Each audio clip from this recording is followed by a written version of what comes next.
Preparing to harvest, asking the right questions. So I suppose first question, what does everybody want out of today?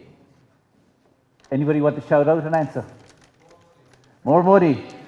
I was going to give £10 to any person that didn't shout that first. Of course, more money is one of the things.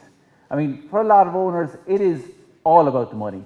But in some cases, it's about a legacy. It's about passing something on maybe to their children or to somebody else as well. So there's different reasons why you have forestry. I suppose here today, what we're looking at is bridging the knowledge gap. You know, you have the companies, you have the sawmills, you have independent foresters, you have forest owner groups, and then you have yourselves, the forest owners. And in a lot of cases, up until now, you haven't really been interacting that much because much of the timber until now has come from state forestry, that is Cuilta or maybe large pension fund forests as well. So it's about making connections as much for the companies in the industry as it is for you, the forest owners. So questions that owners should be asking. How do I prepare my crop for harvesting? What is the first steps that I need to be doing in it? What can I expect from my crop? Both, I suppose, in terms of money and income, and also how many years is it going to take? What's the time span? It's important to get a figure in your head. Who's doing what, when, how, for whom? Okay, I know it sounds like Columbo asking a series of questions, but these are the questions you need to ask. And it could be a simple question: is the person that's standing and harvesting your timber, is he working for you? Is he working for a mill? Is he working for somebody else? Now, there's no harm in him working for somebody else once you know this is so, okay? And it's important that you understand the relationships that are going on there. Lastly, what deal suits me best? There's different timber sales methods, and we'll go through that later on. So what I would say is, harvesting is like a jigsaw. There's a lot of different pieces there together. The number of moving pieces, you have to get it right. You can probably see from the image there, there's also a bit of pushing and shoving involved. You know, everybody has their own interest and everybody's shoving that interest. But if it's done right, it's to everybody's benefit. So how do I prepare? How do I get on the road to actually harvesting my crop? Number one thing is you need access. You need to be able to get into the crop. You need to be able to measure the crop. That's what they're doing there. It's called the DBH, the diameter breast height. If you know the height, you know the age, you can calculate the volume, you know when it's ready for thinning. If you can't get into forest, it's really a case of yera it looks like, and yera isn't really good enough. If you had cattle, you wouldn't be going yera, as in roughly what the weight is. Are they ready for finishing? It's the same with your trees. It's just a different crop. You need to get bits and pieces in place. So the felling license, and Frank Barrett from the Forest Service will cover this later on. Perhaps you need to get roading in. Again, all of these things are building the muscles and sinews that are going to help you lift your timber into the marketplace. Okay. What I would say about the felling license, for example, is you should have it 6 months in advance. Apply in plenty of time, because these actions, thinning or any other work in the forest, are time critical. If you miss the opportunity, you're going to miss out on money. So why is thinning important? This is an image there of a crop before and after first thinning. So you can see line and selection, every 7th line is taken out, the odd tree in between. That's standard thinning that happens. So what you get out of it is, it increases the growing space, you end up with healthier, bigger trees. Bigger trees normally mean more money. You remove the less valuable material, and it also gives you a bit of income between 15 to 20 years of age and when you clear fell. So there's a new income stream there. Particularly, I'm sure a lot of you are concentrated now because maybe you're coming to the end of your 20-year forestry premium. That certainly concentrates the minds. We often get a lot of phone calls just about that stage, about thinning. Personally, I would say you should be asking that question before you get to that. Don't wait till 20 years of age. It should be maybe 14, 15, 16 years of age, start preparing. Increased revenue returns versus no thinning. What it is basically about is maximising sawlog production. And I know Jerry Dolan and Sean Sheridan outside spoke about producing sawlog. The vast majority of money you make out of your crop will be from sawlog. If you're not producing enough sawlog, it is going to affect how much money you're going to make. Now, that's not to say that tinning may not be practical for exposure or some other reason, or it might have been left too long. So no tinning might be a management option, but it should be there a decision that you make, not a default position. In other words, you just end up with it by accident. Teagasc itself has carried out quite a lot of research into tinning, and it's ongoing. Some of the main messages: tinning is more profitable than no tinning in most cases. Practically every case, I would say. If you tin early, it's likely you'll be able to reduce the rotation length. The crop will arrive at clear felling stage earlier. 0.7 cubic meters is about the size of the average tree that the sawmills are kind of looking for, and it's possible to produce that 24 to 28 years of age in a productive crop. Delayed tinning, I'll delay it. If you delay it, you have reduced diameter, smaller timber. Smaller timber, less money. You're also increasing the wind throw risk. When you do tin it, then the chance of it blowing over go higher. And lastly, untinned stands have longer rotation lengths, obviously enough as said before, and increased wind throw risk. So Teagasc has carried out a good amount of forestry research in maximising plantation value. We also produced this ready reckoner. Dr. Niall Farley produced it, and it's in your information pack today. But it's a very simple way of looking at the diameter of breast height, what I was the measuring tape earlier on. If you know that and you know the stocking, you'll be able to gauge then whether the crop is ready for first tinning or not. So what can you expect from your crop? The example here is the percentage assortment that is pulp, pallet, sawlog for a crop, Sitka spruce yield class 24, which would be productive crop, but it is reasonably reflective of private forestry. Most private forest owners have a higher yield class than, say, quilted stands, because in most cases it was planted in marginal agricultural land, so it's growing faster, producing bigger timber. So first tinning, the majority of it's pulp. Second tinning, you're producing a small bit of sawlog, more pallet, less pulp. Third tinning, 40 pallet and sawlog are almost the same amount. What you should be aiming is at clear fell stage, 50% plus of the timber coming out by volume is sawlog, because that's where the price is. First tinning should earn you somewhere between 400 and 600 euros per hectare, where clear fell could earn you up to 25,000 euros per hectare. Again, it will depend on a couple of issues: whether it's tinning, whether it's clear fell, the tree size, the stand quality, and I know Glennon mentioned this earlier on, the quality of the timber itself, the harvest conditions, how close to the market. All of these things have an influence on the price that you're going to get paid. So I suppose the next part is who's doing what, when, how, all that bit.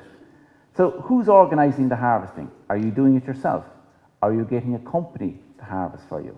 Are you selling directly to the sawmill? Who's doing the measurement?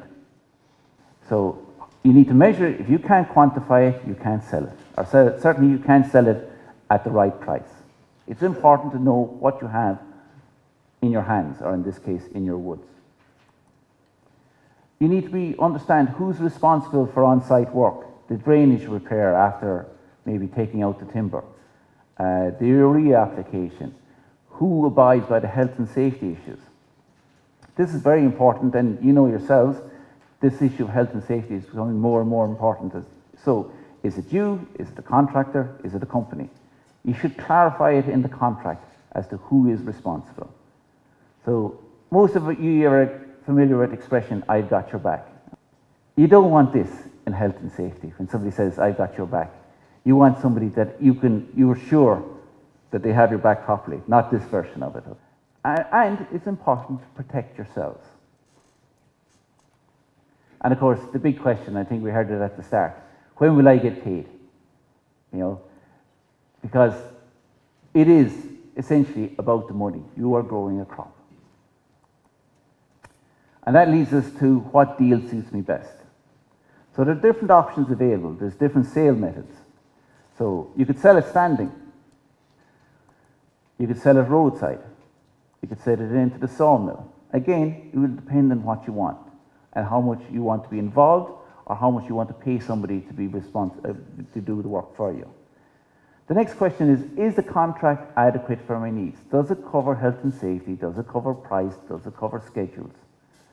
The Irish timber growers have a master forestry contract. It's very good. I know the IFA have a contract system as well.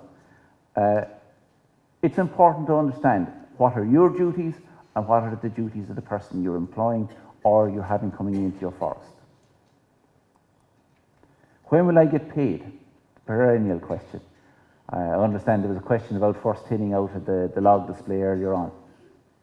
Certainly, as the crop gets more valuable and it starts approaching second, third clearfell stage, you should be looking at seeking a deposit before the timber starts to get cut.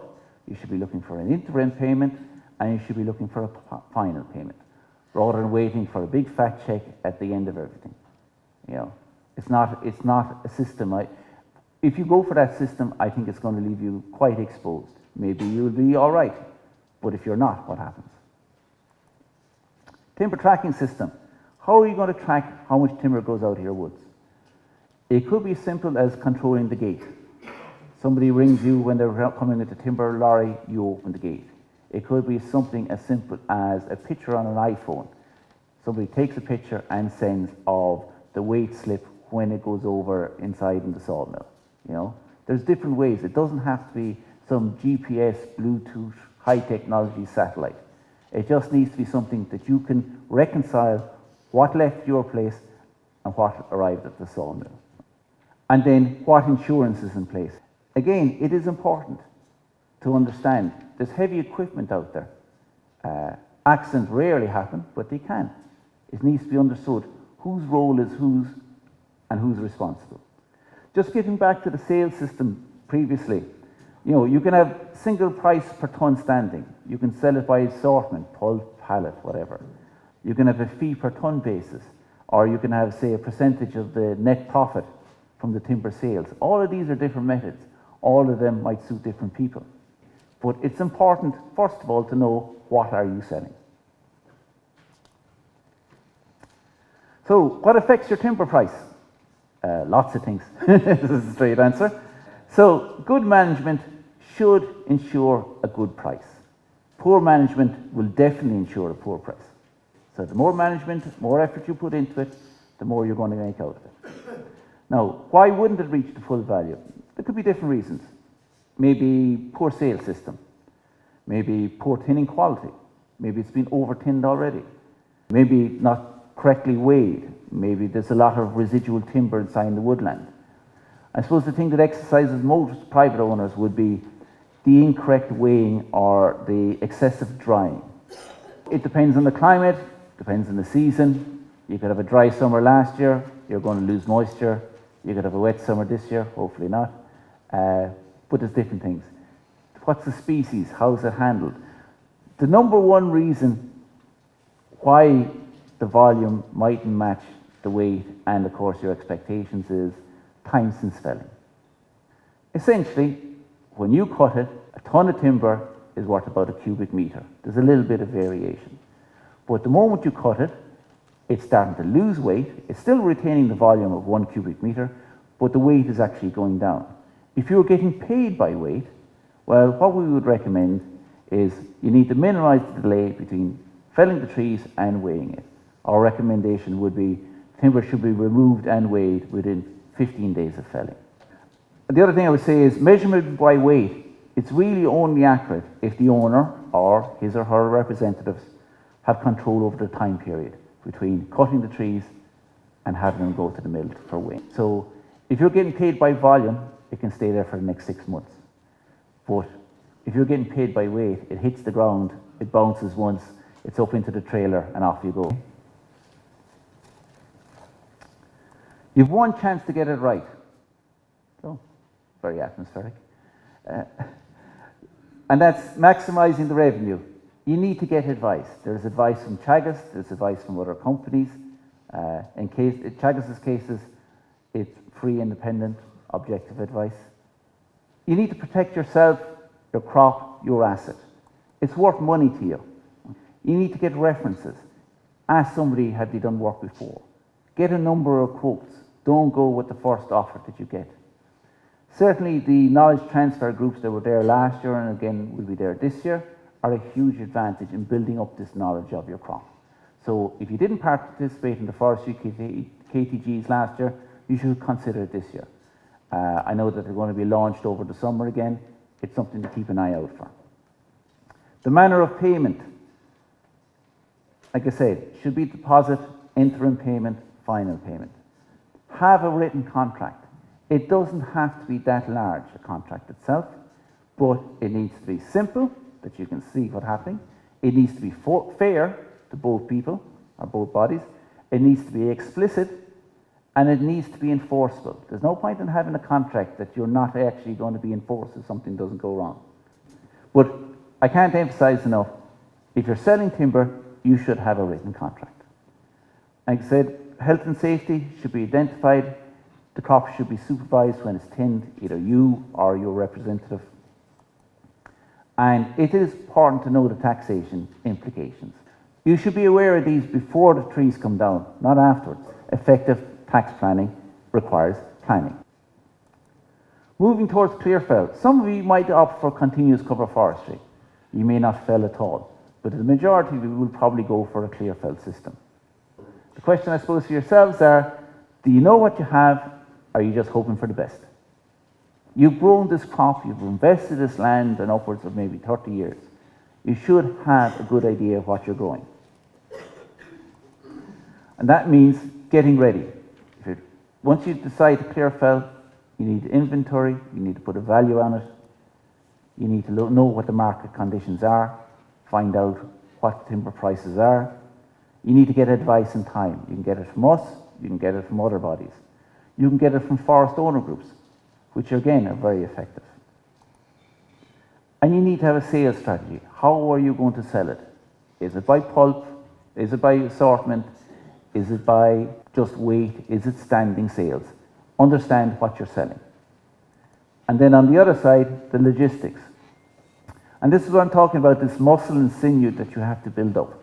You need to put in a felling license in time. You need to have road conditions, assess it. How are you going to bring the timber out? I'm sure it's quite easy carrying a bag of trees in, but it might be a little bit more challenging to carry a load of timber out. Have a harvesting contract. Health and safety, it's critical. You do not want to lay yourself open. And you need to be able to supervise it. You need to be able to keep account of the timber. Again, there's different systems in place. It doesn't have to be that complicated. But put it this way, you wouldn't be in a situation where you're selling cattle and you would have a cattle dealer come in. He will pick out the cattle that he wants to take. He will carry them off. He will kill them out. He will then tell you what they weighed, and that's the result. Is that something that you would agree to do if you're selling cattle? Highly unlikely. You know, you're going to know how many animals went out the gate. You're going to know roughly what they weighed. This is the same. It's just another product that you're doing, another farm product. You should be leaving the site in a reasonable condition that you will be able to replant it, because you are obliged to replant it. So that means that the drains have to be working afterwards.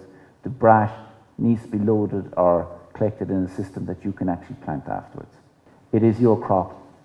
It's you that needs to get prepared. Thank you for your attention.